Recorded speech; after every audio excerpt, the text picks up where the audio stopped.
Live, everyone. Thank you for tuning in to the live stream discussion tonight. For those of you who don't know, my name is Ashlyn. I'm with Grandster in Action Together out of South Carolina. And I have my two former intern and current intern with me tonight, Tyler and Brianna. If you guys want to go ahead and just say like a couple of quick things about yourselves, and then I will introduce our panelists and we can get started. Bre, go first. Okay, well, hi everyone. My name is Bre. I am the current intern for GSAT right now. I'm a sociology major at CCU. And this is my first live stream leading, but like my second live stream, like participating with GSAT. So I'm really excited to talk about this with all of y'all today. Go ahead, Ty. Okay. Hey, I'm Ty. I am also a CCU sociology major. I am a double minor in women's and gender studies and social justice. I am the former intern, as Ashlyn loves to introduce me as, but I am now also a board member of GSAT. This will be the second live stream that I am on, and I'm so excited to hear from you all today. All right, and so we are going to get right into it. Let me introduce our lovely panelists. We are missing one. She may hop on like while this is going. We have a time difference, so I'm curious to see if maybe she just got the time confused. We'll see. So first, I want to introduce my friend Jen, who I've known from the lovely world of Instagram for a few years now. She just wrote a book. The book that they wrote is about being bisexual, and it's a great title. It's called Greedy: Notes from a Bisexual Who Wants Too Much. So I've linked that below in the caption for everyone who's watching wherever you're on, where you can get that. And I know that this topic will have a lot of good insight to hear from Jen. And one of our other guests, Jasiri X, he is a rapper and activist out of my hometown, my home city, Pittsburgh, Pennsylvania. So I've been watching everything that you've done for, I don't know, 2 or 3 years now. And I've been like waiting to like the right time for us to collaborate. And when I come back home next after COVID's finally slowed down, I'll definitely look you and your wife up and we can hopefully do some stuff together. And then we also have Bre Maxwell, who is out of South Carolina, and she is a badass political operative who helps get some better people elected into, the state house and Congress. And we're working on sending Henry McMaster home right now. So Bre has a lot of experience being in Democratic and liberal settings in the public eye in that aspect. So this is definitely going to be a discussion that I'm going to just sit back and drink my tea since I'm sick as hell and I'm not going to be speaking after I wrap this up. I'm going to turn it over to Ty and Bre to get the conversation going, and just tune in and enjoy. Thanks, everybody. So I'm going to start off kind of with the first question of this panel tonight. So the first question we have is, obviously all of you are living very different lives, but you're all like sort of in public online, and whether it's for work, organizing or activism, like have any of you personally ever been targeted by what we like to call cancel culture? I put it in quotations. And if so, how did you handle that? I'll go first. I have an amazing story about that. So the anniversary of me going through cancel culture would have been last Tuesday. So last year, the Republican Party decided to find my old tweets from like 10, 15 years ago. I said some pretty demeaning things, right? And going through my apology with everyone, I explained where those conversations came from. So to be honest and to be transparent with everyone, I was talking on Twitter with a friend, and I was telling them that I had an argument in the Vista in Columbia. So if anybody knows what the Vista is, it's like a club district, right? It's not more so a club district anymore as it was 10 years ago. And me and this guy was having an argument because he was blocking me in the parking lot. He got out the truck, called me an effing black bee. So my defense mechanism, my first reaction was to call him the F word, right? Mind you, not homophobic by any means. I don't even use that terminology, but I call him that word. And immediately after I called him that word, I felt terrible. And then I was telling my friend on Twitter what happened, typed the word out, everything. Never imagined that it would blow up 10, 15 years later and affect me the way that it has.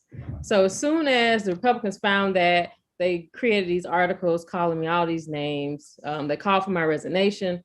The GOP even had a press conference where they put my tweets on a billboard to call for me to get fired, basically.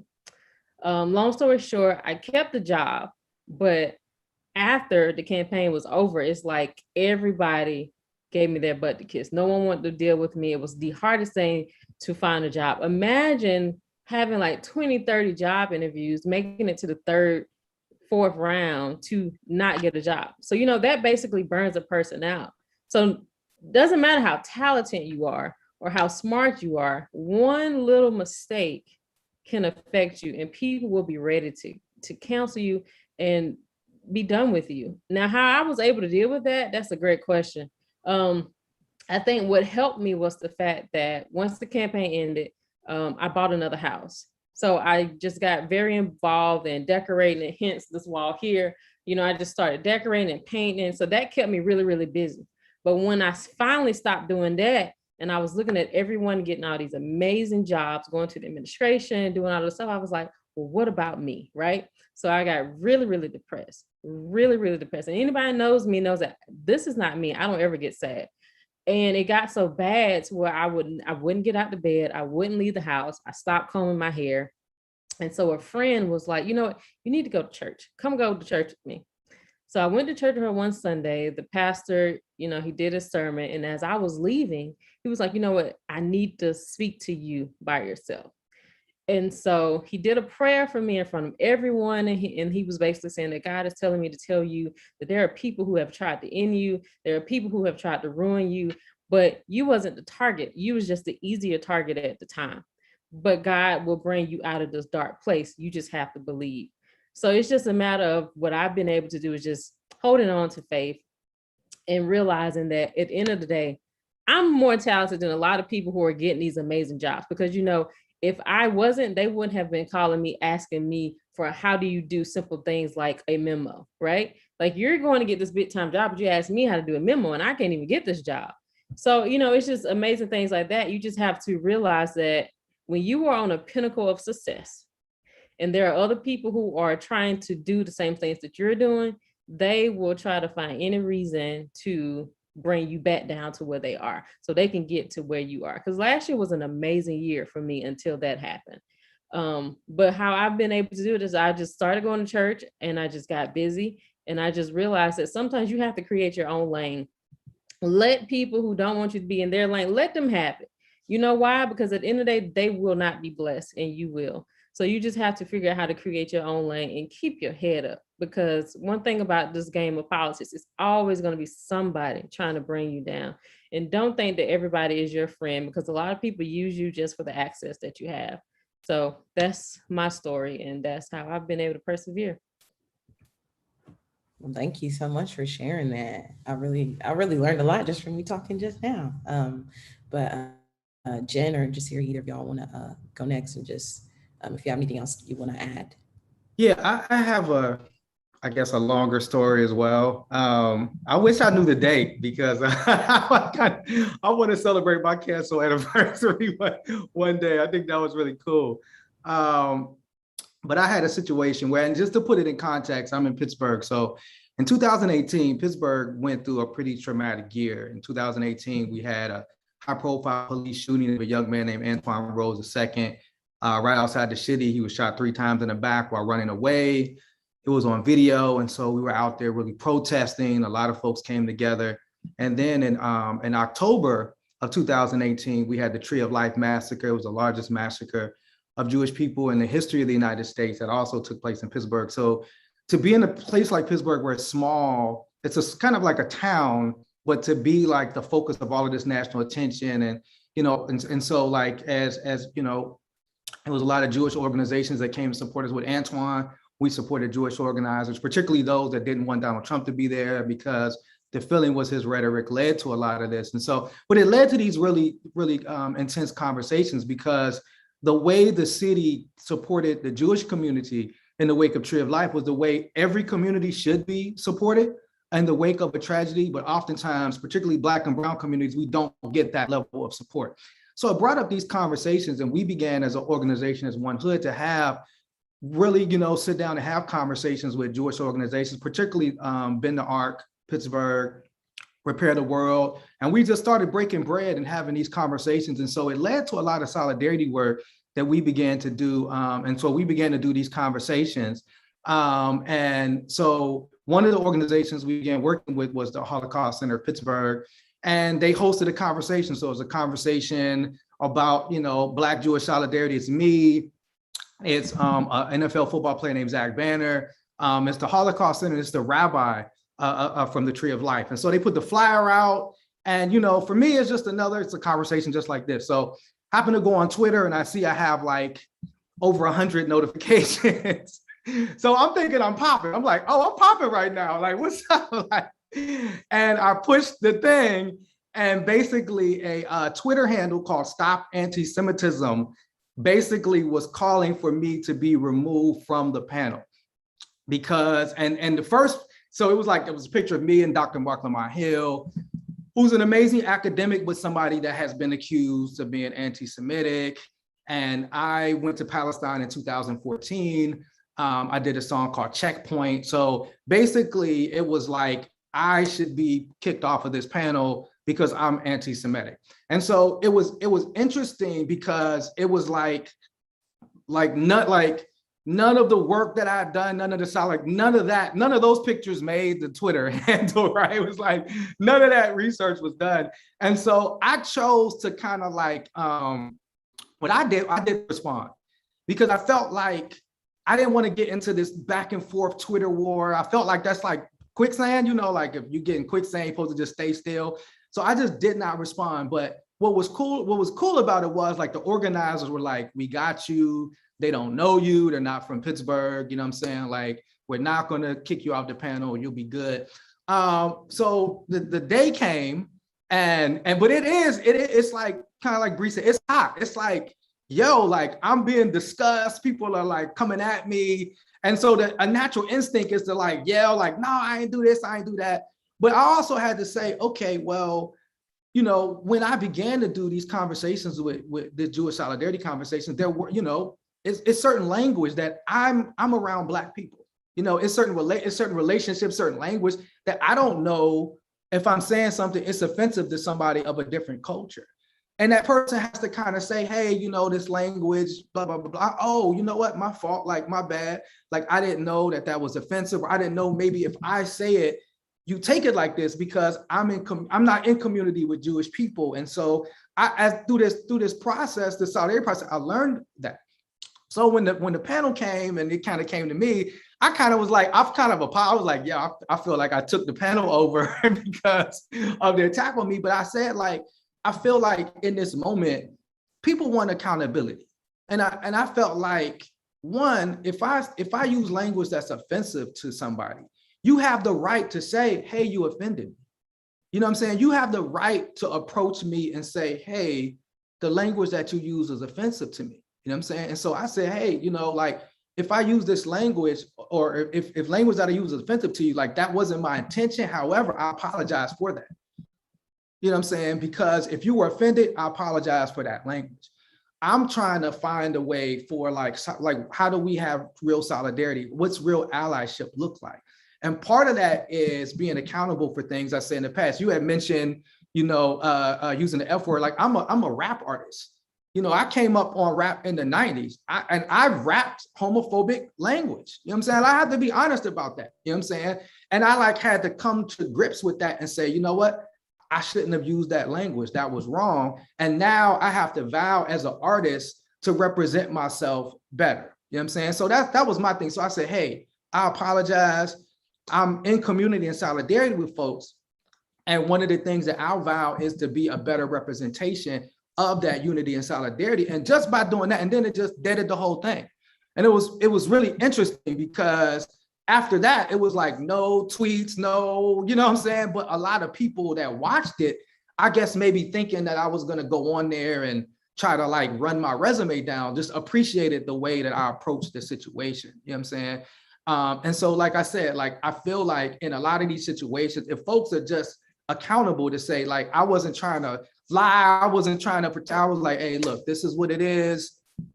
Help me to be a better ally, help me to be a stronger ally, and let's try to, how can we come together and unify? And that kind of deaded the whole situation. So it was definitely a learning experience. I'm gonna try to find a date so I can remember that. And then, you know, like, it also caused me to appreciate my like 1 or 2 notifications on Twitter. Like I appreciate that. I don't need a whole bunch anymore, you know?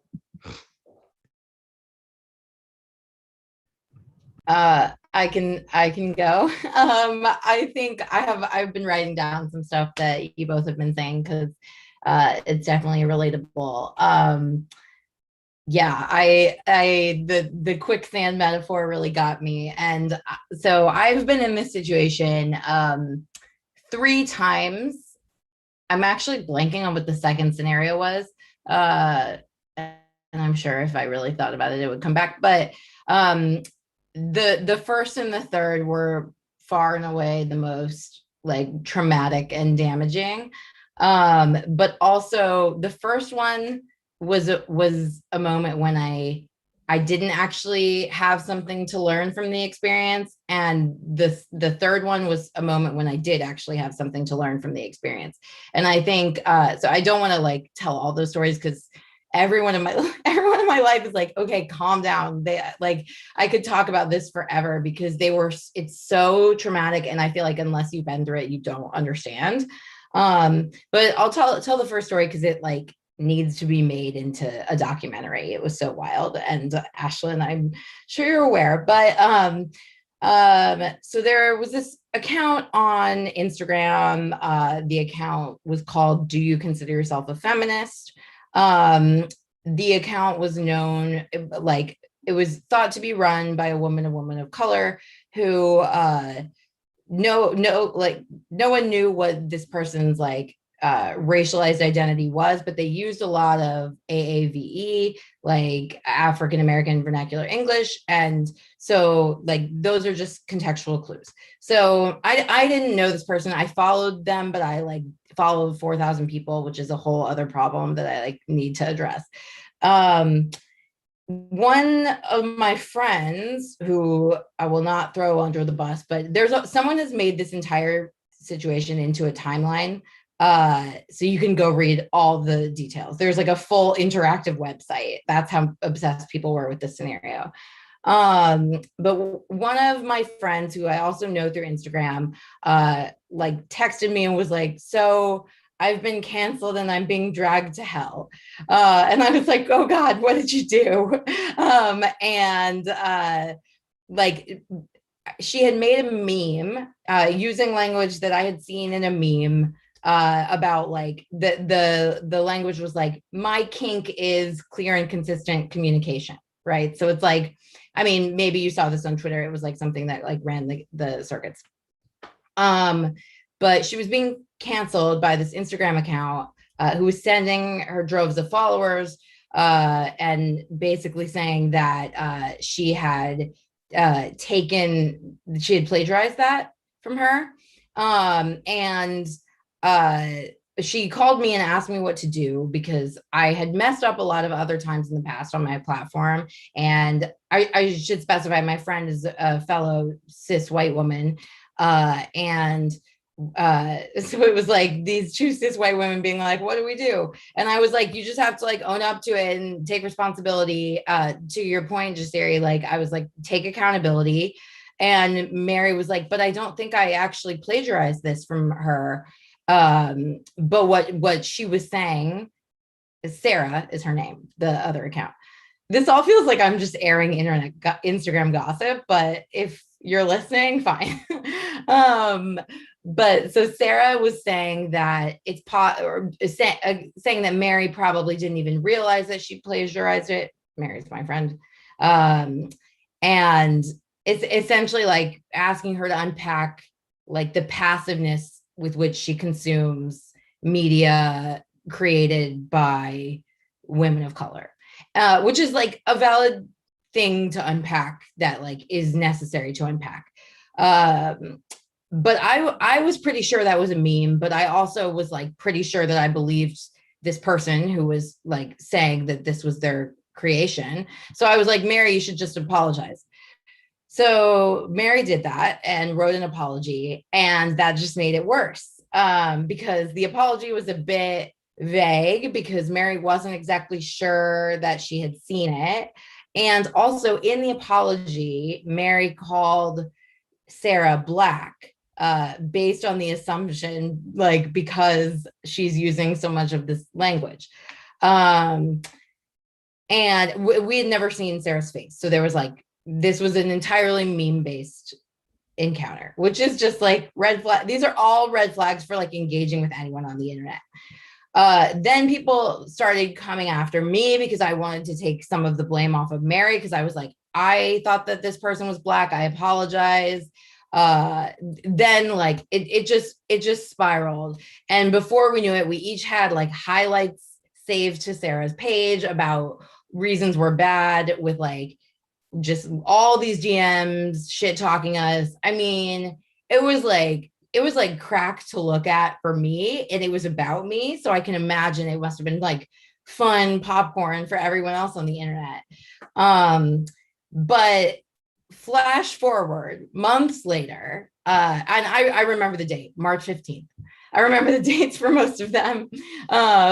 And wherever the moon is in March is like not good for me, because the third one was also in March. So maybe I just unplug next March. But months later, Mary and I got DMs from several people who had also had this happen to them from this account, and who had been like so damaged by the harassment that they experienced that they started looking into who the person who ran the account was. And it turns out that the account was run by a white woman who lived in Montreal.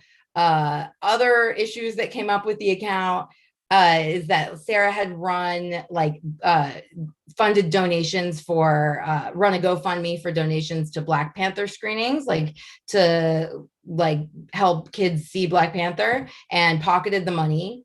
And there were like several other scandals that arose from this. And it was so fascinating once we kind of got to the other end of it, because we were like, it was amazing to see the whole internet kind of be like, oh, like you weren't, like you actually weren't, you weren't crazy. Like I was trying to come up with another word there, but like we really felt like we were just out of our minds. And like I remember the night that it happened, because I was at a Robin concert that I'd been looking forward to for months, like so long. And I broke down and started crying on the floor, because I was getting literal death threats. That day at work, I'd been in an interview, like, because I have a day job, I don't do like Instagram full time. And I was in an interview, and someone was like, how did you not like respond to this immediately? Like it takes priority over anything you're doing at work. And I'm like, what, are you going to pay me to like, people were just so aggressive. I've gotten several apologies from people who spoke to me that way. And I've accepted all of them and been like, thank you for recognizing that this was like cultish, terrible behavior. But the thing that I think is worst about that is that it made me realize that no one was actually focused on, like, I should have said this at the beginning. We're on like the social justice internet. Like we do a lot of like activism type conversations, talk a lot about like just anti-racism, general, you know, things that like are not consistent, like ideologies that are not consistent with that behavior. And so when these people were kind of coming to me like, you're canceled, it just made me like, I didn't really have like an abolition vocabulary at that point, but it made me so confused as to like what anyone's ultimate goal was. Like if your ultimate goal of doing any type of, especially if you're a white woman. I also should have mentioned that the people who are coming for me and being like, you're racist, like, fuck you, get off the internet, death threat, were other white women. And I feel like white people have a responsibility in anti-racism work to approach each other in a way that's actually effective. Like, that's like what we're supposed to do. We're supposed to like take a breath and be like, okay, like I have to shoulder this annoying burden of having to talk to this like person who's being an idiot. Like, that's on me. And it was just so disheartening for me to see all these people who just got so heated and like immediately detracted from the goal. And that has happened a few other times. Yeah. It's happened 2 more times, and each time it's been horrifying. Yeah, I won't go into all of them because I could talk at length about each of them. But how did I handle it? What you said, Bre, about they will not be blessed and you will, has been the only, that like a version of that sentence has been the only thing that's gotten me through these moments of like, there's something in the souls of the people doing this that is like not actually about the greater goal. So like stay focused on the greater goal and like know what you are trying to accomplish, and you will get there, and it will get there.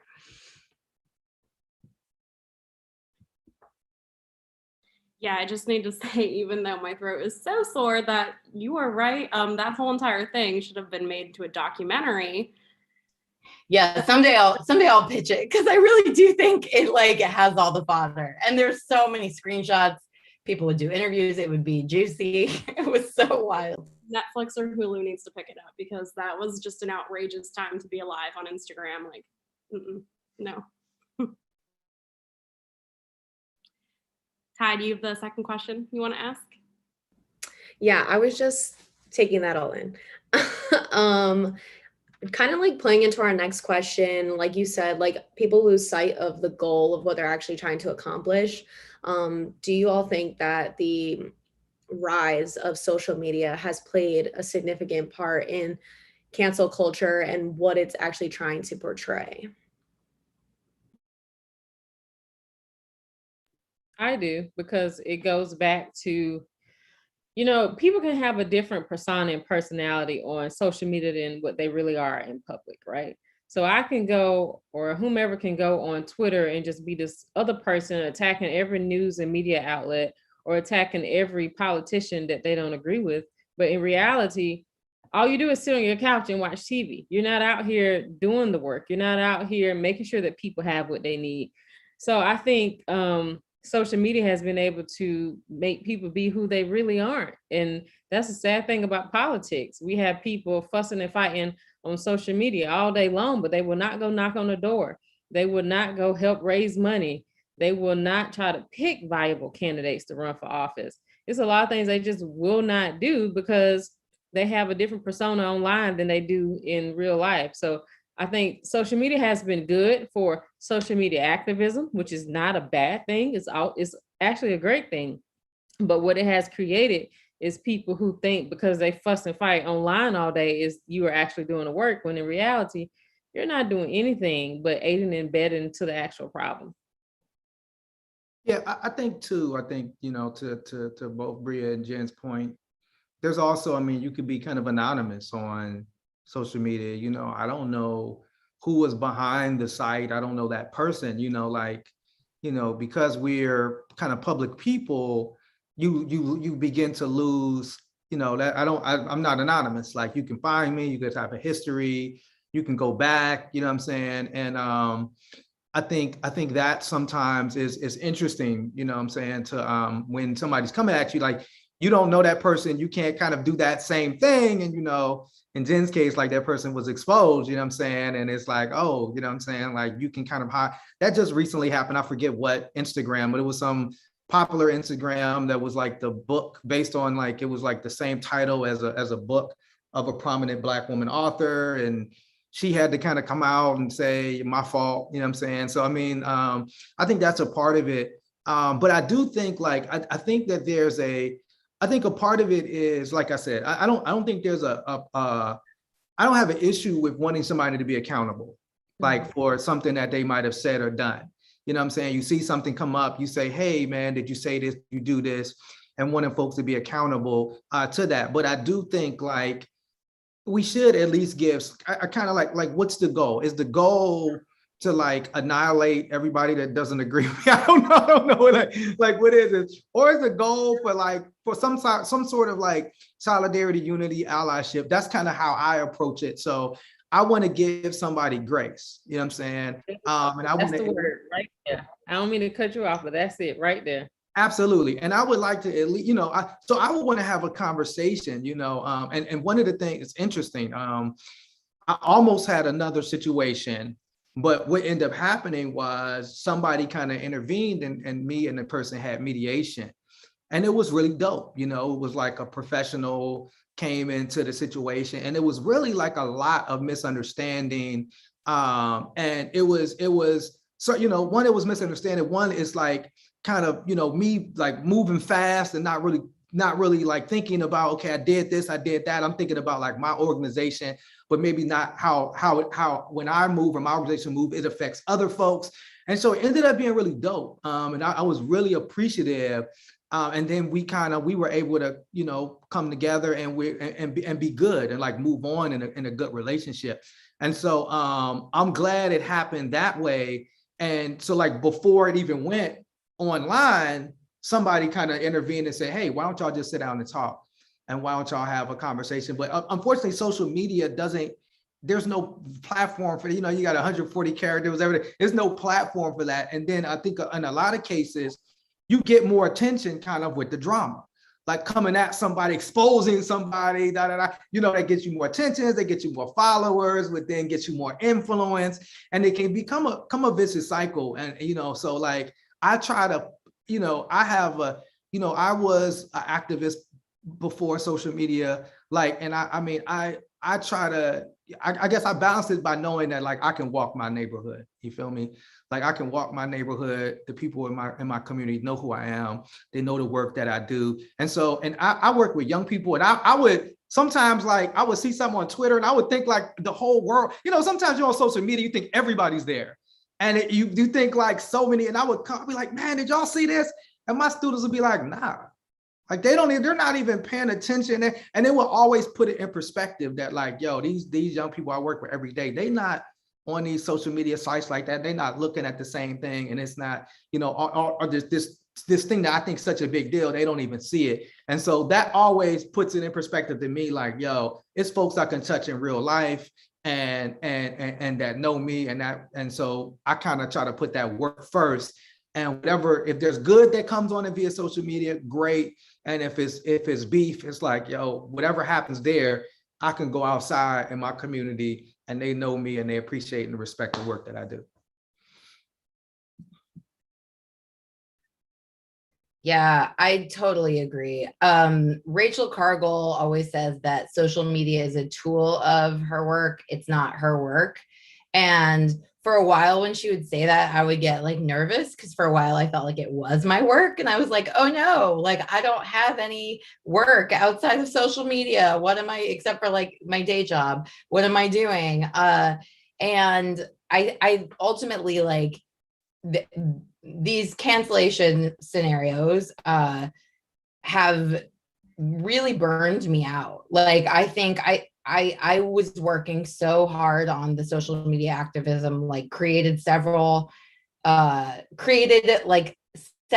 memes, one of which was shared by Kendall Jenner, which is like the most hilarious thing in my personal past. But it took so much work and so much time and so much research, and the benefit was just like, I mean, obviously there's like a social benefit to some degree, but then you see things like that happen. And I also forgot to mention that Mary was not even plagiarizing. Like later there was like a photoshopped receipt of what like Mary had been said to be plagiarizing. So I should clear her name as well. That was like just a whole drama. And I think in the other two scenarios, which I remember, I learned things. Like I learned that I took up a lot of space in an anti-racism moment and movement from the second one, and that was like a really like critical lesson that I needed to learn, and I wish I had learned it like slightly less publicly, because that also meant I was taking up a lot of space even just learning the lesson. And then another lesson I learned is that like if you're going to let someone take over your Instagram account, you have to think about moderation and safety procedures, which is like there are a lot more nuances to that. But both of those things are like really important lessons that I didn't necessarily need to learn in such hostile ways. And I also just want to be very careful when I'm talking about this stuff, because I don't think that like if I cause someone direct harm, like I don't think they need to moderate the way that they come at me. But it goes back to what I was just saying about like, if you are showing up as an ally to like bring someone in and hold someone accountable, you have to do it in a way like with the ultimate goal in mind. Otherwise, you're just being performative. And when you were talking, Bre, I thought of this tweet that I saw recently that was like, yes, AOC's Met Gala dress was performative. Talking about the Met Gala dress being performative is also performative. Everything is performative. Let's all log off or something. And it just really resonated, because I think I'm trying to think through like, what are the ways that I am taking care of myself, because you can't pour from an empty cup, as they say, and what are the ways that I'm showing up offline. And one other thing that I'll mention is that writing a book has really made me like, I've been so nervous about like the book, like something being wrong in the book, because you can't just like edit the post and apologize when it's published. And I think I had that kind of thought process really early on. And I was like, I just want to make sure I'm doing my due diligence here, though I had a really short timeline to write the book. So I hope that I did my due diligence, but it's very nerve-wracking. It's kind of this thing that like haunts you, and sometimes it haunts you in a good way, like makes you be a better person and holds you accountable. And sometimes it haunts you in a way where you're like walking on eggshells in an abusive relationship type haunt. So it's tricky.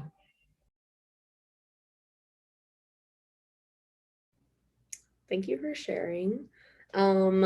Just kind of like to go off of that, you all come from different backgrounds of social media, and I think that's really like important when thinking about cancel culture.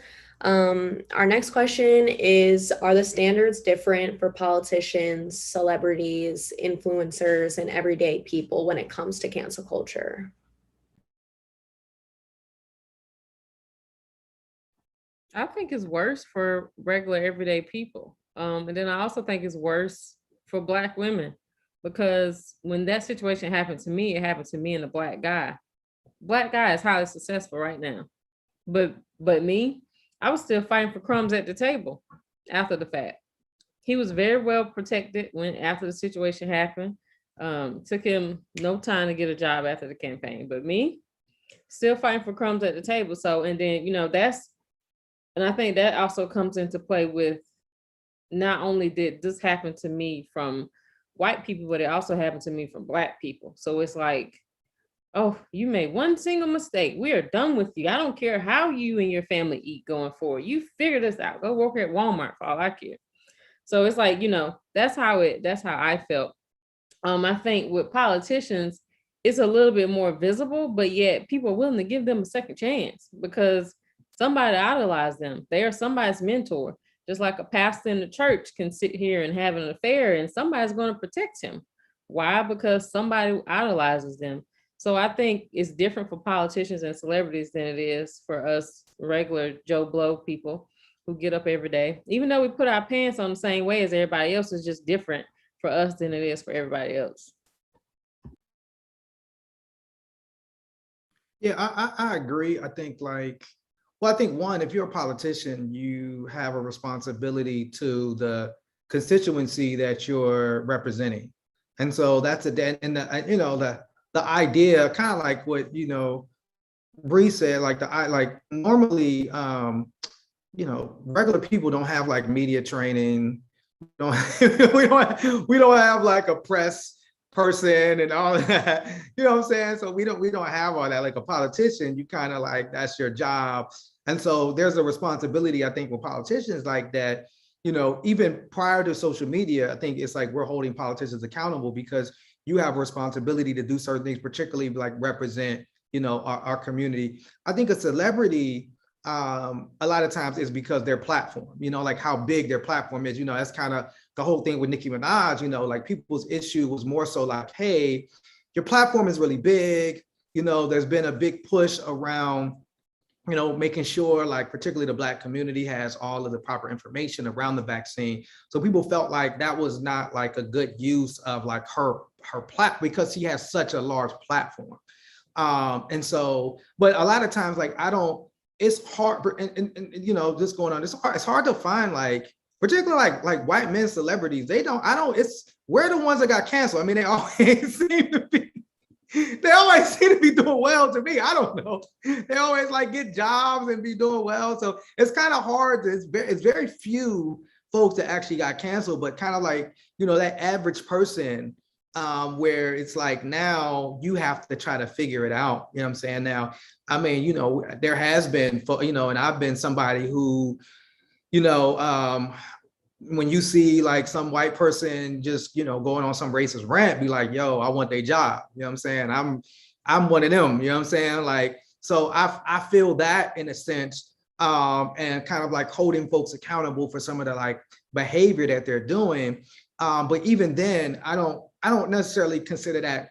I don't know, maybe that is cancel culture, maybe that, but I'm gonna call them out. Like a Karen, I'm gonna be like, yo, let's get this Karen up out of here. You know what I'm saying?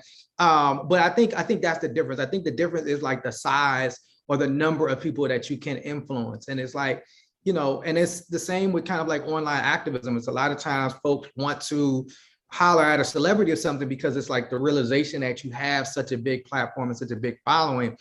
It's like, what are you doing to kind of make the world a better place with your platform and your following? You definitely shouldn't be trying to make it a worse place. And so I think that's where folks are more so, like I said, holding celebrities accountable, or at least trying to.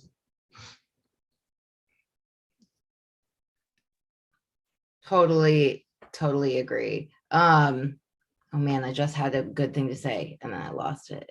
Oh man, can you repeat the question just to give me a prompt?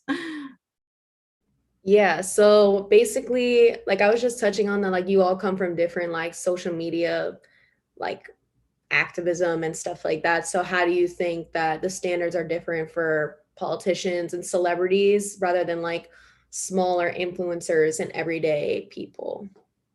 Okay, yes. Okay, great. Yeah, so while you were talking, Jasiri, it made me think of how like part of there has been so much amazing like education around inclusion on the internet. And probably one of the first tenets of that is like intent versus impact. And like that your intent is not relevant, like the impact is the thing that matters. But I think that this might be controversial. I think this is the first time I've said this, but I think that in some cases intent does matter, especially in terms of how we try to correct and absolve the issue. Like you said, like if there's like a racist rant where someone's literal intention is to be racist, or to do something that is racist, like to intent to like get something done, that is like completely, unacceptable. Obviously you like intent. It's hard because this doesn't center the person, like any dialogue around this side of it does not center the person harmed, which is like critical.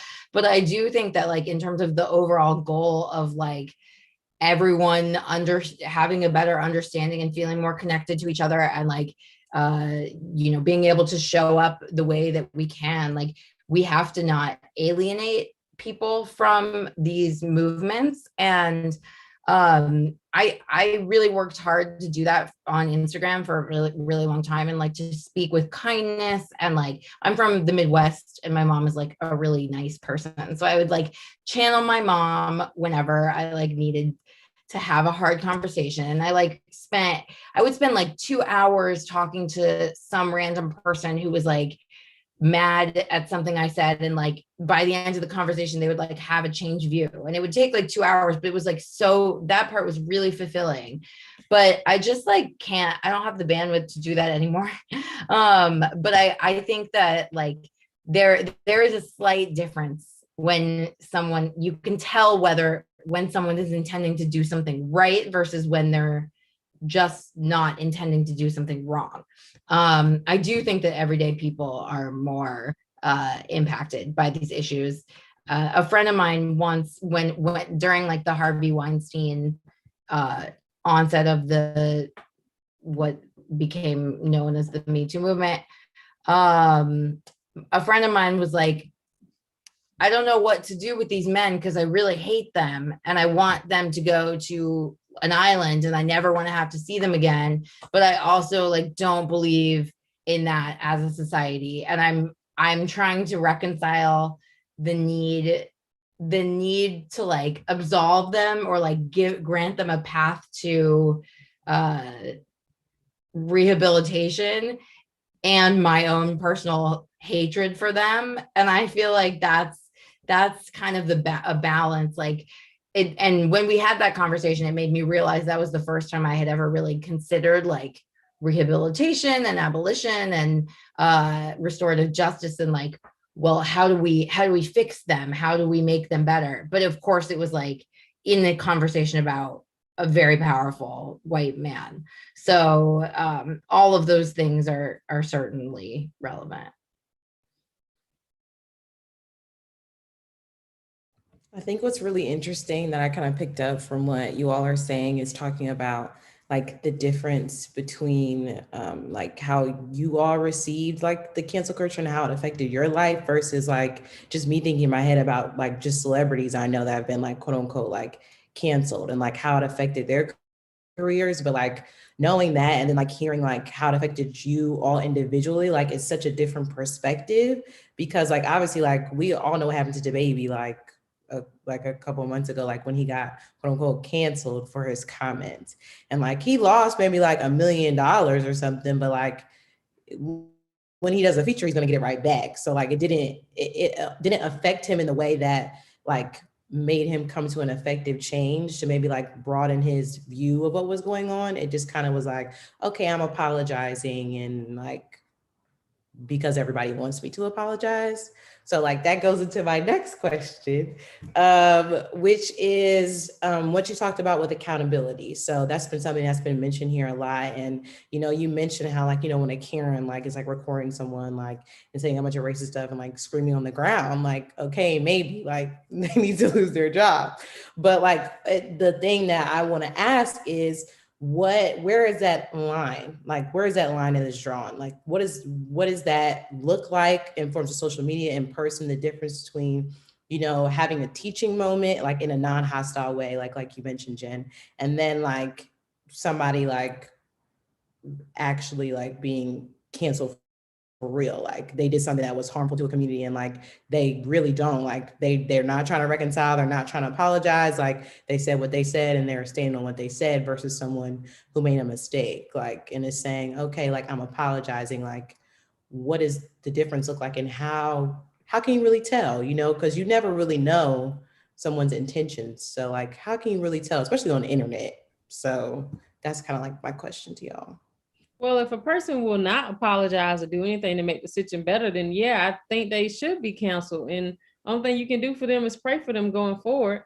And I believe the person who does apologize and who does try to make the situation better, then they always should deserve a second chance. You know, I believe everybody deserves a second chance, right?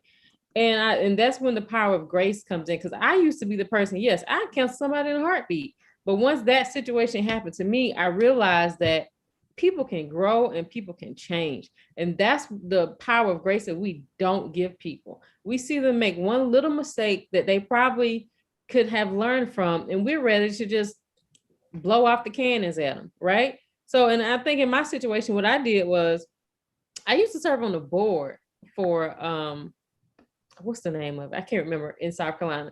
It's the LGBT board, right? So I can't be homophobic if I'm serving on this board and trying to help them raise money. You know, raising money is not an easy feat. Raising money is not an easy thing. Some of my best friends are gay, right? I hang out, I go to gay pride, I do all of that.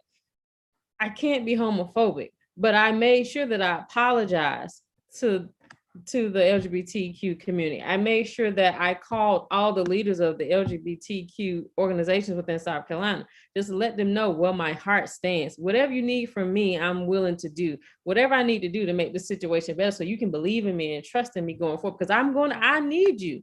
As much as you need me, I need you. And now I need you a lot more.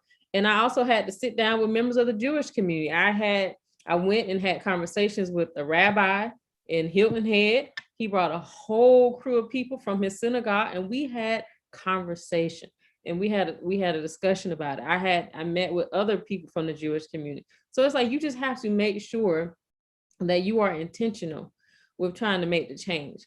Because if you do something harmful to a community, then you need to make sure that they feel better going forward. It's not just about you, because you have caused harm to somebody else.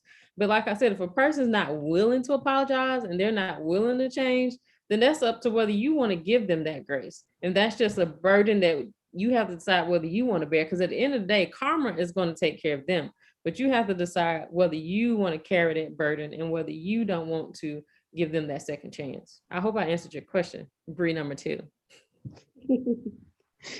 Yeah, I think it's hard, right? Because I kind of waver, you know. I'm originally from Chicago, and I was influenced by 2 artists that I don't really mess with now. One being Kanye West, another being R. Kelly, you know what I'm saying? So I look at somebody like R. Kelly, and it's like, you were just an unrepentant criminal for years, like, you know what I'm saying? Like, and so like, I'm hoping he gets jailed. It's like, I'm hoping that you get this reckoning for what you did to, primarily young Black women, you know what I'm saying? And then there's, somebody like Kanye, who, I just felt like he didn't really care about anybody else but him. I mean, like, I felt like he cared about him and his relationship with this powerful white man. And like, that's kind of how he's always rolled. I mean, but does that mean he's not? I mean, he's an incredible artist. Like, I'm a hip hop artist. He's an incredible artist. He's an incredible producer. But I have a problem with how he carries himself in Kadas. I can't, support him. Like somebody like the baby, I think like, he says something, and then it's like, you had an opportunity to be like, yo, my bad. And he just fumbled it like 4 or 5 different times. It was just weird. You know what I'm saying? When you could just come out and kind of say like, yo, like, I didn't realize when I was making these statements, like, you're talking about AIDS, and there's children born with AIDS. Like, it's out some of these nuances that he might not have known when he said that. I don't know. I don't get into his head. I know he met with a group of organizations, from what I understand. I'm hoping that it's a learning situation for him. He's a young artist, again, an amazing talent. But then, just like you said, like, he gets these festivals canceled, but then you're on Kanye's album, which is another whole conversation about cats being problematic. So I think, like, if you're sincere, like, like I said, like, if I see somebody make a racist thing, I'm kind of like, get out of here, blah, blah, blah. But I think, like, if you say something and you like, what, I was tripping. You know what I'm saying? Like, I was, I was late that night. I said this, my bad. Like, and then you gotta like, atonement, it has like steps to it. You know what I'm saying? Like, so what like steps are you I'm gonna go here, I'm gonna do these type of things. Like, now I can kind of say, okay, like, I feel you. You know what I'm saying? Like, you've said this, but you've atoned, you've done this. I had a like, after the Tree of Life, we had like a lot of different events, and we had one where we brought a group of people together, and it was a guy there who was like a white supremacist for years. And like, now he goes and like tries to get other white supremacists to kind of come out of that. And so initially I'm kind of looking at the dude, you know what I'm saying? You know, like after the event, we all went out to dinner. He's like right across from me. I'm kind of looking at this dude like, really? But you know, he did the work, you know what I'm saying? He did the work on himself. It's not like you can't go back and erase what you did. You know what I'm saying? You know, because what you did in the past affected people. So you can't erase that. But it's like, okay, what can I do moving forward to you know, mitigate the harm that I caused, and how can I move forward as somebody with the healing? And so to me, it's that sincerity. Not, you know, I look at the situation where, you know, the woman Amy Cooper, where she calls the police on this black dude, you know what I'm saying? And then she first comes out and like, oh, I'm sorry. And now she's doing podcasts like, I didn't do nothing wrong. You know what I'm saying? So somebody like that, now I want you canceled. Maybe that I should be saying on the cancel, but like, I don't want you ever to get a job, because like, so you gave the apology because you thought you could maybe like, you know, you wanted a job, whatever. You weren't really sincere. You know what I'm saying? And that's what causes me to be mad. But I think if somebody is really sincere, like, yo, because, you know, you might catch me on a day. And kind of like one of them days we just had it to hear, like, listen here, my blah, blah, blah, blah. And then, you know, people will be like, well, just you're supposed to be a leader. And I have to say, like, I know I'm supposed to behave better. You know what I'm saying? Like, you caught me on one of them days. So we all have those days. But I think it is that process of being sincere in your apology, and then being sincere in actually wanting to do things to reconcile that situation. And I think, you know, wanting to learn, wanting to grow, wanting to build with folks. I think at that point, you can't really, but you still have to understand that some people are always gonna see you, you know, as, you know, I come out of the Nation of Islam. That's my ex comes from that. So some people are always gonna look at that and say, and put a label on me. And I just gotta you know, unfortunately, you know, we could have maybe had a cool relationship and you could have seen I'm a cool dude. Unfortunately, that might not happen. I just gotta go and, you know, I gotta go and build with the people that are willing to build with me and hold space with me, and recognize my evolution as a person and just rock with that community. So sometimes we just gotta rock with the community that rocks with us. You know what I'm saying? And understanding, like, whatever I did, certain things I did in the past, some folks in their mind are always going to hold me to that. And it's like, you just missed out on that opportunity. I'm going to go forward and I'm going to try to be the best human being I can. And I'm going to try to make the world better, you know, for my children coming up. Yeah, I think DaBaby is like a great example of, I mean, of kind of bad intent at first. Like, I mean, I was only loosely following that because have barely paid attention to the news like in the last 6 months, because I have a book coming out, plugging it. But if you want to read a queer book, read my book. But yeah, I feel like I heard that he like doubled down on it at first, and like I was like, what is going on? Like, what's happening here? And I think that, like you were saying, Bre, I think the willingness to apologize is actually what indicates good intent. I don't necessarily know that we can like look at intent behind the action, but we need to look at like willingness to make it right. And Erica Hart, who's someone who you should probably follow on Instagram, they often say this mantra that I really love for how to like recognize and confront something after you've done wrong or found out that you've done something wrong. You're supposed to say sorry, mean it, own it, correct it. And it's like, you know, that's it. I always try to play through those in my head. But I do think something that has been really challenging for me is wrapping my head around the idea that everyone is supposed to be able to be rehabilitated theoretically. Like, if you truly, truly believe that like we need to get rid of the prison system, and like if you truly believe in like an abolition mindset and restorative justice, like the idea is that every single person should be able to be rehabilitated. And I think I always try to like run things through that filter when I'm feeling really, really angry. It may not be that that person needs to be rehabilitated by me or by you or by whoever has been affected. But the fact that rehabilitation is possible is like so critical to the way I'm trying to see the world these days. And I mean, it does at times it allows you to like take on too much work, to like have too many conversations that you don't want to be in, and like yeah, but other times it's just like it really is giving people that second chance, and like giving people like a handheld second chance.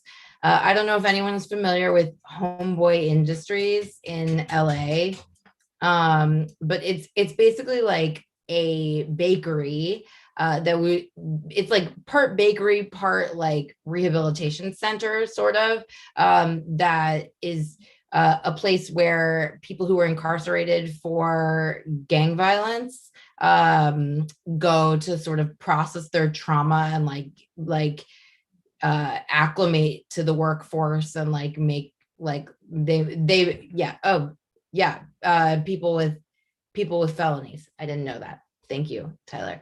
But yeah, it's a really great place. I toured it last year, and they have like they just like the stories that we heard from the people there about what they had kind of processed and gone through.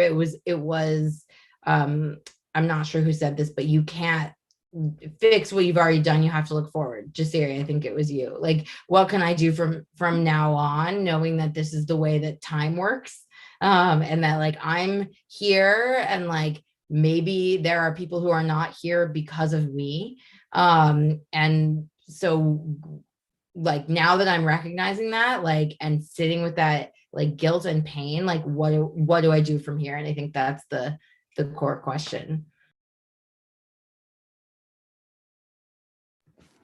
I think that's really good. That also kind of like covers all like the next like 3 questions I was going to ask. So I'm glad, which is great though. This is great. I love the dialogue that we're having. But my next question, I know like we discussed about social media and how, you know, things are obviously different now, right? Like everything is online. You have a public persona, like you're pretty much your whole life, everybody has access to. So my question with that is, like with social media regulation, like this question is in the realm of that topic. So like, do you believe that it's fair for the internet to be judge, jury, and prosecutor of people's character that they don't know? And how could that possibly be regulated when obviously there are really no rules on the internet, right? People post what they want, say what they want, and unless you're run by a private company, like for example, I'll give the example of Twitter with censorship. So like they're private, they can do whatever they want, and they can make stipulations about what people can say and what people can post, obviously, but that's not everything. So what do you think the kind of course of action should be with that? And do you think that that's kind of the use of the internet now, how it's turned into everybody has an opinion on everything and everybody, what their kids look like, what they wearing, what they eating, you know? What does that look like for y'all? Well, as soon as you start talking about somebody's kids, then the grace is out the window and you just need to get your butt beat. So that's the answer to that part. But, you know, that's a good question that you asked. And it's something I have to think about. I think censorship plays into the part of the Republican Party, right? So that is a talking point that they have been using lately, because they feel as if Democrats are trying to censor them and how they feel, their rhetoric and how they think that they can make the world better or whatever.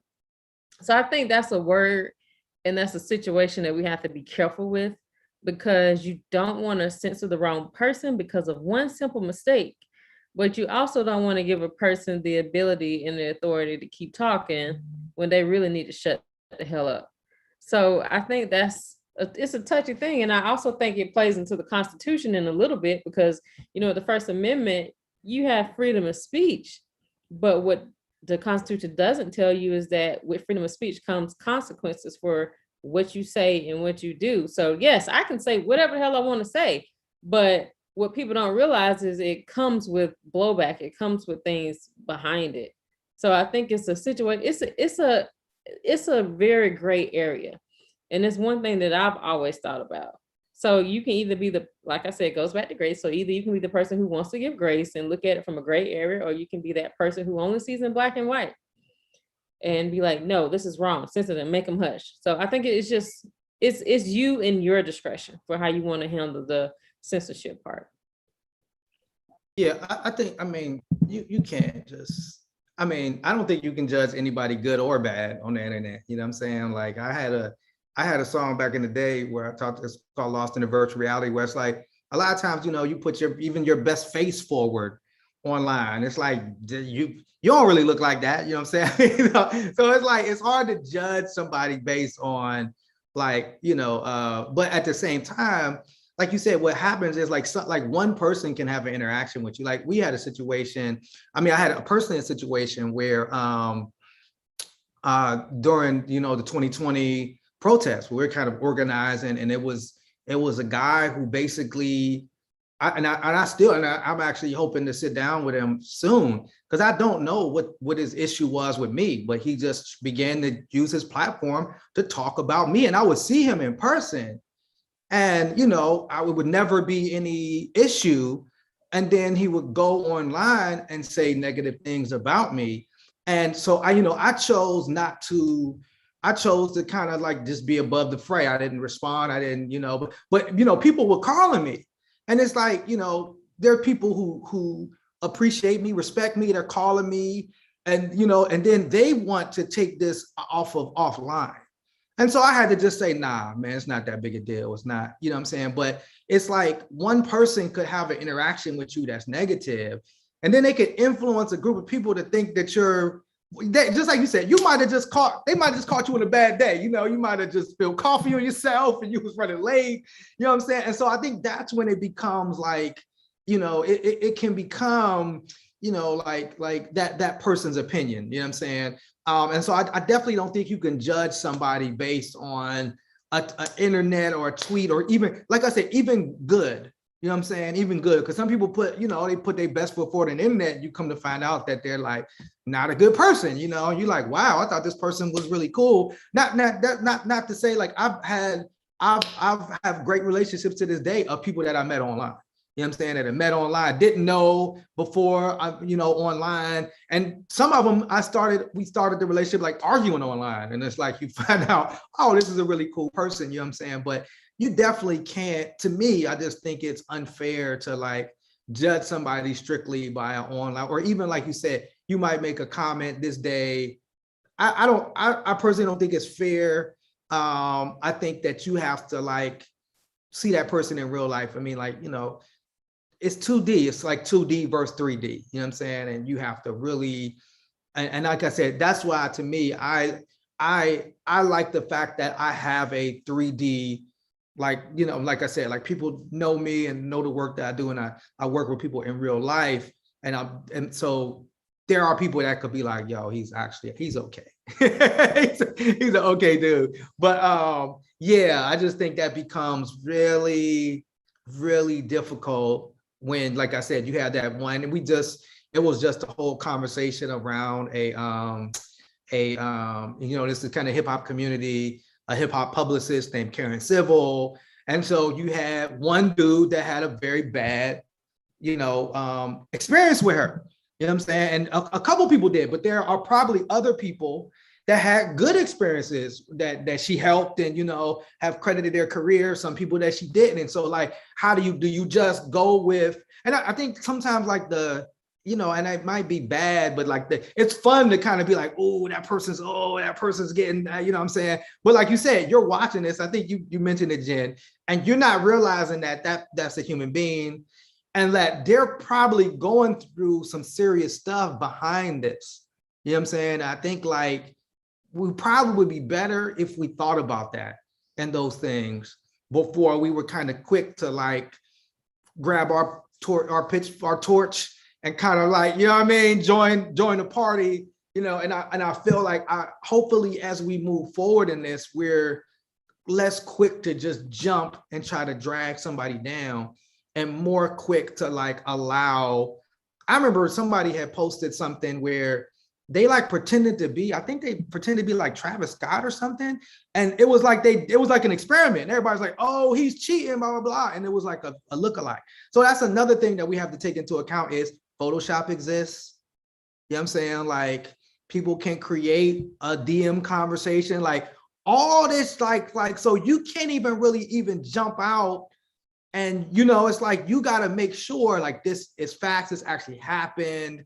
Because, you know, the way the internet, I mean, it's deep fakes. It's like so much shit happening right now.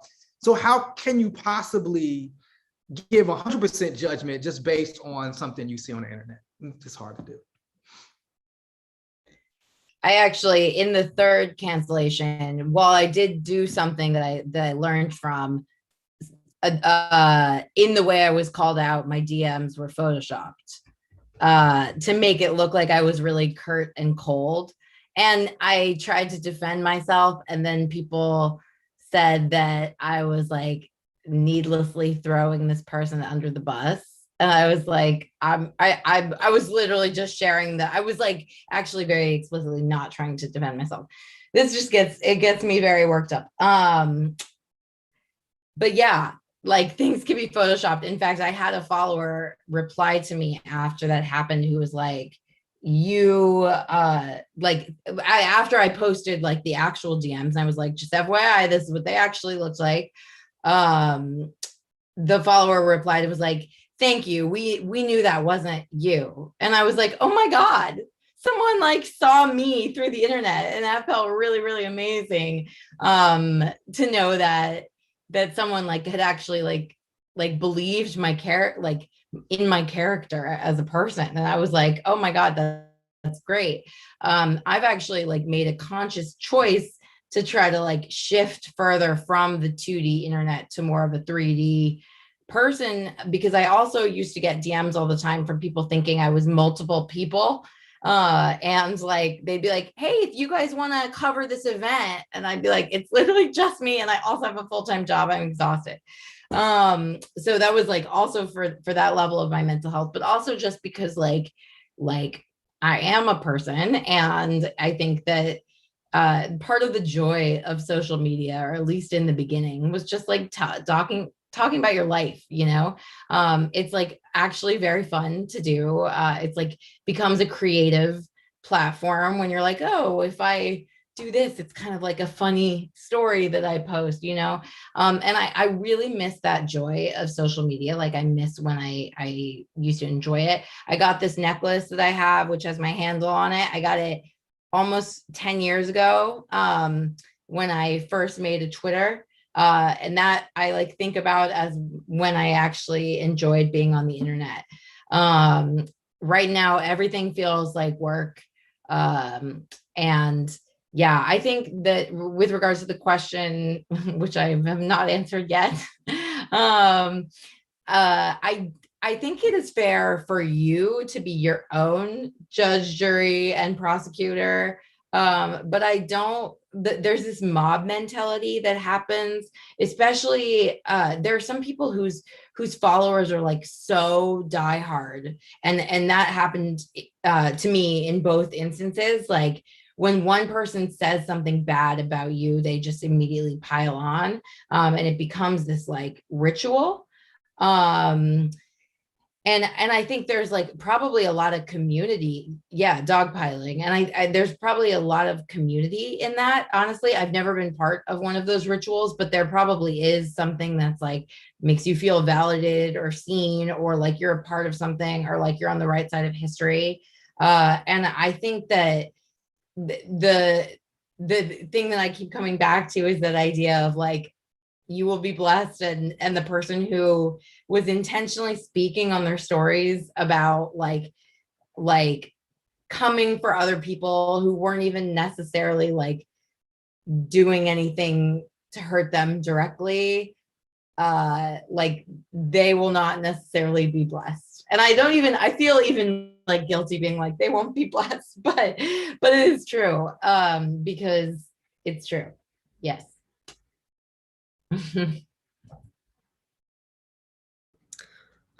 So one of my questions kind of has to do more with like the interior, I guess, effects of this whole thing, this cancel culture. But the question is kind of in depth, so I guess I'll kind of, I don't know, preface. Being that sexism and racism, homophobic tones can become prevalent, as we saw with like Doja Cat, they were attacking her as a Black woman. And as we saw with everything going on with Palestine and Israel, people then were like, yeah, like let's be anti-Semitic and like we're gonna get away with it. And then I like how Bre kind of brought up like her intersectionality approach when she was canceled and people were attacking her as who she is as a Black woman, and how she kind of had to deal with that. So my question is, do you think that there are cons to cancel culture? And we'll send in the chat, see, because it was long. I'm laughing because you gave all those examples and asked that one simple question.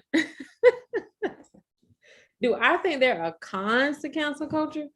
Yes, because you could be damaging a person who is, and I hope I'm answering your question, who is very genuine and who has learned from their mistakes and who is very talented, who is very knowledgeable, who's very skilled, someone who can help change the world, somebody who can help change communities, someone who can help bridge and build communities. Yes, I think there are several cons to cancel culture, but it depends upon the person and who we are counseling. Donald Trump needs to be canceled, right? I don't want to say Kanye needs to be canceled. Kanye just needs some serious help. I think Kanye needs, and I wanted to cancel Kanye when he met with Donald Trump.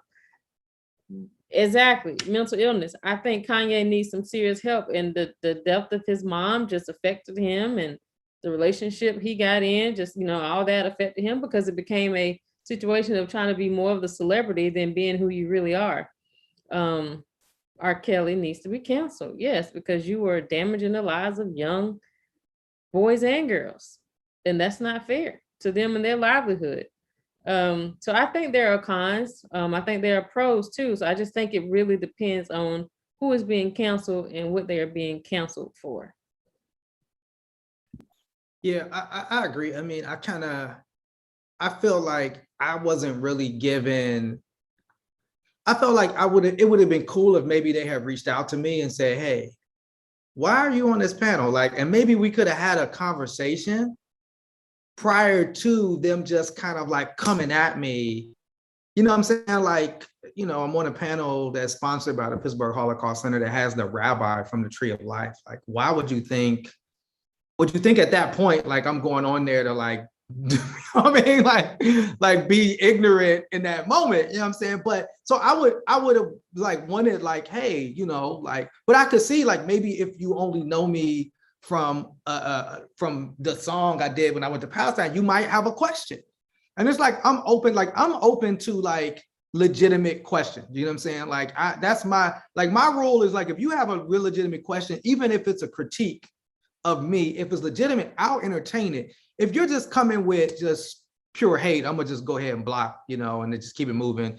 I'm kind of like Jen, I don't have the energy. I can't debate you. I can't respond to your 3 paragraphs with 3 paragraphs of my own. I just can't do it. But so I think in some of those moments, I think like you said, like we sometimes don't give space to have like those conversations and dialogue. And that's part of the problem with the internet, particularly like a site like Twitter where you only have a limited amount of character. It's not nuanced. You can't really go, I mean, I guess maybe you could put a long thread together, but it's hard to get into nuance. I mean, even me, like, I don't know if you all have had a situation where somebody texts you something and you might read into it like that they have a negative spirit because you don't. So like, I'll immediately call you. If I see like an email or a text and I hold up, let me make sure that this is how they try to come at me. And sometimes you'll find out, no, it was just, no, I wasn't, let's just, oh, okay, I read those words. You might be in a particular mood. Because like the words don't convey, or picture sometimes can't convey like your real sentiment sometimes. You know what I'm saying? And so I think that kind of can be the con of it. Like you said, sometimes you can take a video. There was a video that kind of went viral, and it was a cop throwing it was like a plastic baggie in the back of a black dude's car. And we was like, oh, he trying to set the black dude up. Did you see through the baggie in? And then what they did was they released the whole video, and that wasn't even the case.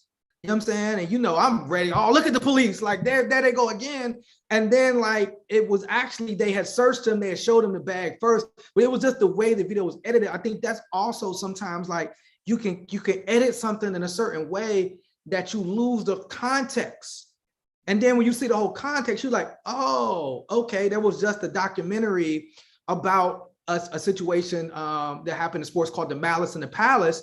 And it was like, the guy actually, and they actually showed like footage and different angles that the public had never seen. And so like these athletes were like criticized in the public.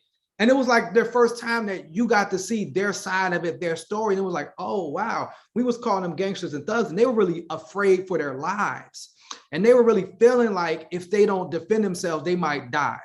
And so I think sometimes, like you said, that's the con of it, is sometimes you can get something edited a certain way or shown a certain way, and it loses the context. And then you ready to attack and go at somebody, and you're like, oh man, if you had the whole context, it wouldn't even be a situation. And so those are just certain things that, I like.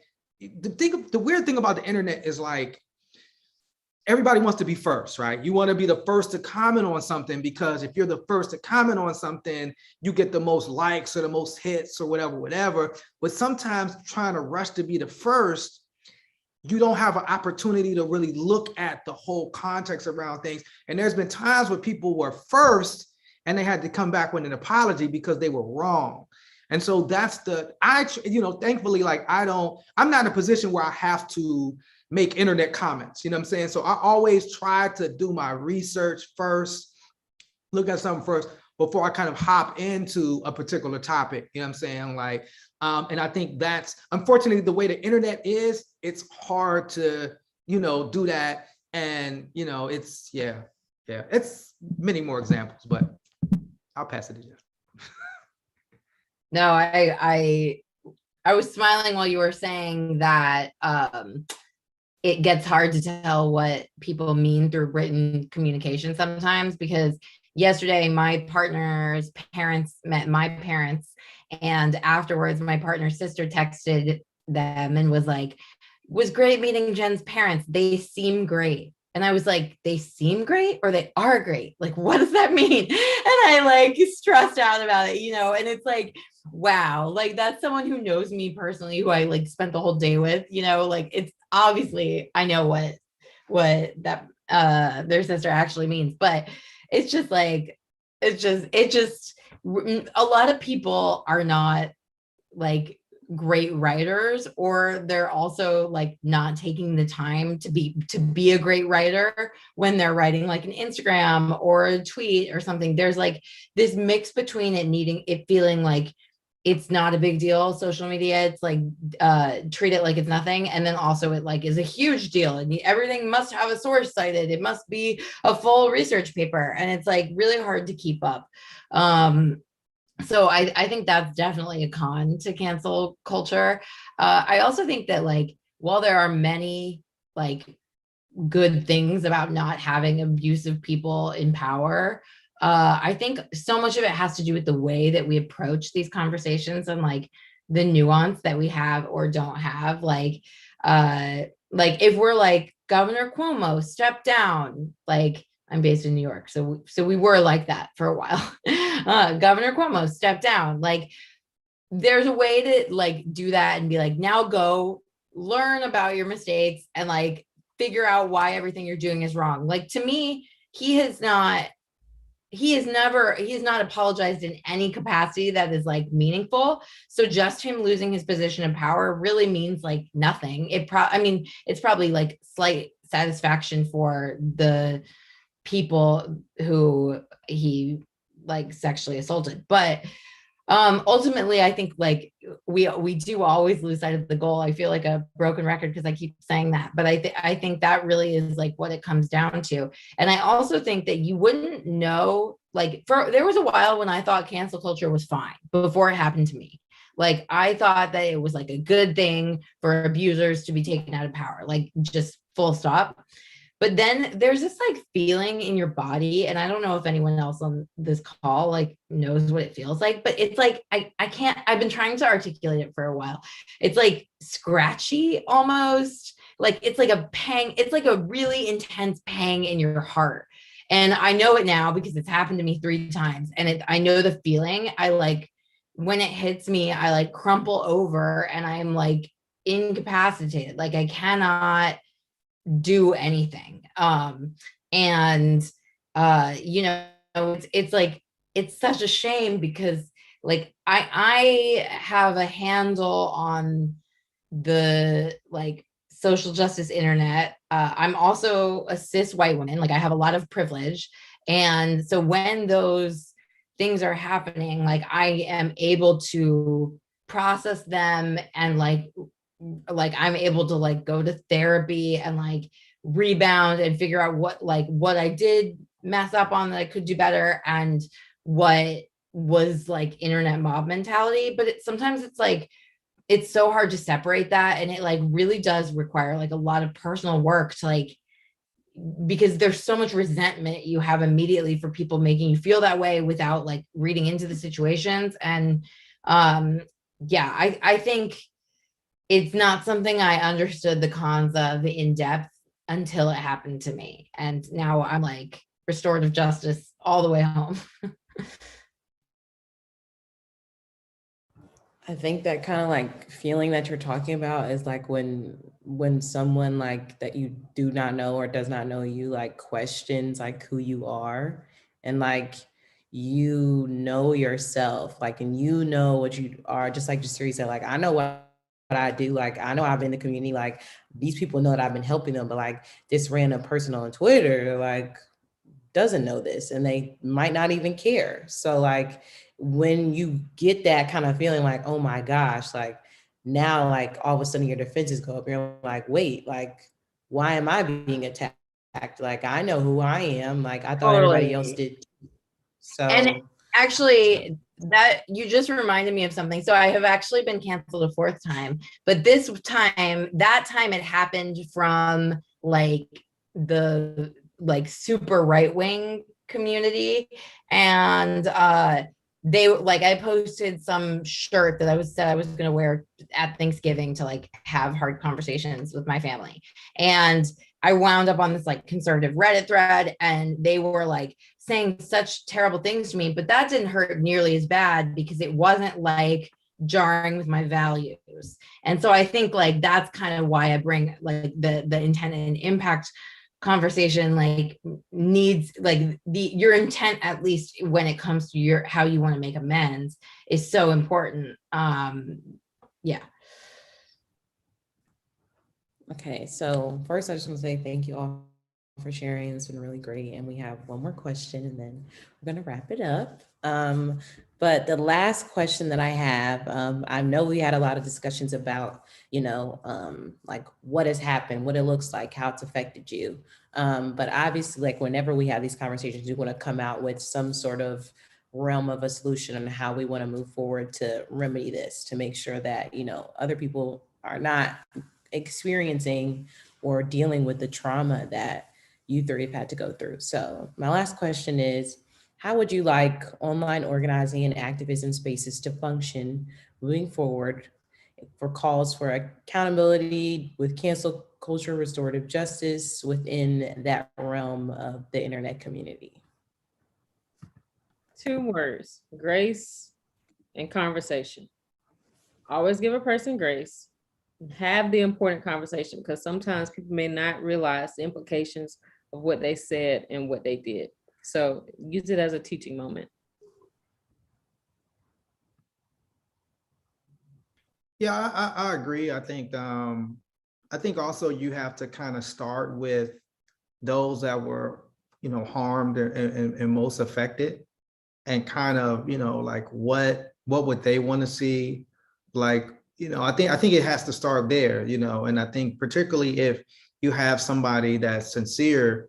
I've seen some practices, some deliberate practices take place in different organizations where they handle things like internally, and it never really even made it to social media in a sense, because folks kind of came together. But I think that, like, as folks that organize online and do stuff online, that that's something that we have to develop as organizers. Like, what are these practices look like? Like, we just had our retreat as an organization, and one of the things that we went over was, like, what are our transformative principles? Like, what are our organizational principles? Like, what are, because that will help then define what are some things we're willing to do or not do based on what these principles are that we have as an organization. So I think that as we move online, and we've had these different examples, like, so how do we handle a situation like that? Like, so, like, and it could be something where we put together these best practices. Like, what's the best practice situation where, like you said, like, somebody pulls a tweet that you did 12 years ago or 10 years ago, and it's like, well, I have tweets from 10 years ago. I'm not that same person. I'm not gonna go back and delete it. I mean, if you want to pull them up and look at them, do what you got to do. You know what I'm saying? But how do we handle that? And how do we move forward on that? And I think that that's maybe up to us as organizers to try to create some type of framework where we can say, with that understanding that ultimately we want, a just society, an equitable society, a loving society. We want allyship and solidarity. Like, how do we get there? And how do we do it in a way where it kind of brings us closer together, and it's not with like you said, but with that understanding that certain things are like non-negotiable. Certain things, like if you're unrepentant, racist, if you're unrepentant, homophobic, then we can't really just be in community with you if that's how you choose to be. So I think those are some things that maybe at this point we should probably talk about. Maybe we can come together and develop some type of framework. What does it look like to do that type of work online? I mean, do we all got to get on the Zoom? I know we probably zoomed out, but maybe maybe it's a bunch of folks get on the Zoom and we just have that conversation and see how it goes.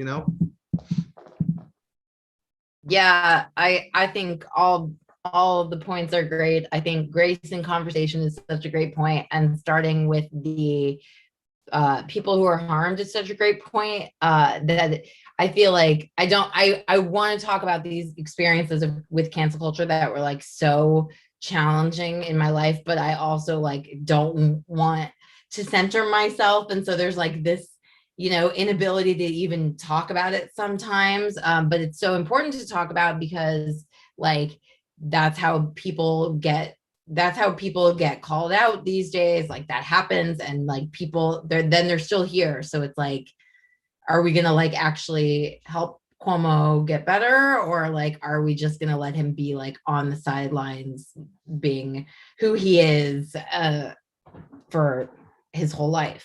And I think like something I would ask of online organizing and activism spaces is just to like have those transformative principles. And I think it's awesome that you all have those, Jasiri. And even just having those kind of creates the dialogue around like no one is disposable, which is just like so critical for everyone feeling worthy and important to a society. But then like when someone like have policies in place, like when things go awry, but also have procedures. There's an essay in my book about this time when I first learned about restorative justice. I like tried to go confront this guy. And I was like, I'm going to restorative justice him, which is like, obviously not how it works. Like, you obviously need like mediators and people who are trained. And like, it didn't work.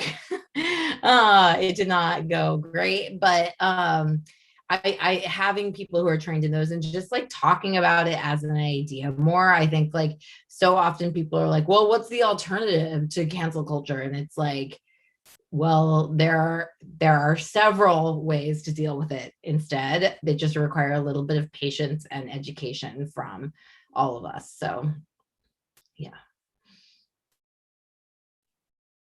Yeah, I definitely agree.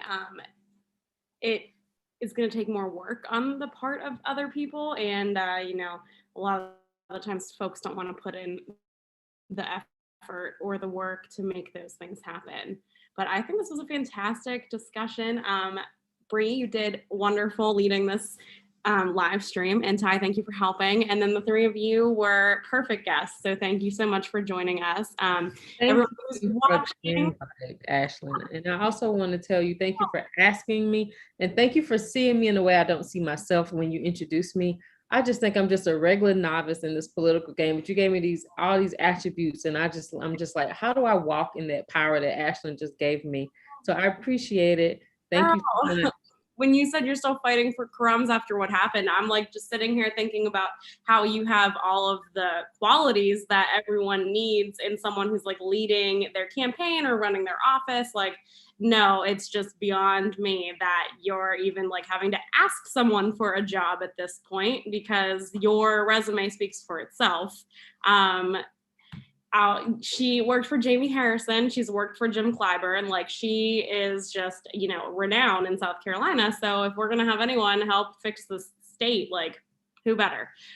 But we just got so much, you know, so much work to do here. And I'm just glad we have you here in South Carolina with us. And everyone, go follow Jasiri and follow his organization, One Hood. If you're in Pittsburgh, please check out everything he's doing. And you already know where you can get Jen's book. It is Greedy. Is it a -bisexual.com or is it? Yeah. It's a hyphen. It's the hyphen, yes. Okay, perfect. So go look that up and purchase it. And then maybe we'll get to talk about that in a couple months. So thank you all for joining us. And until next time, guys, have a good night.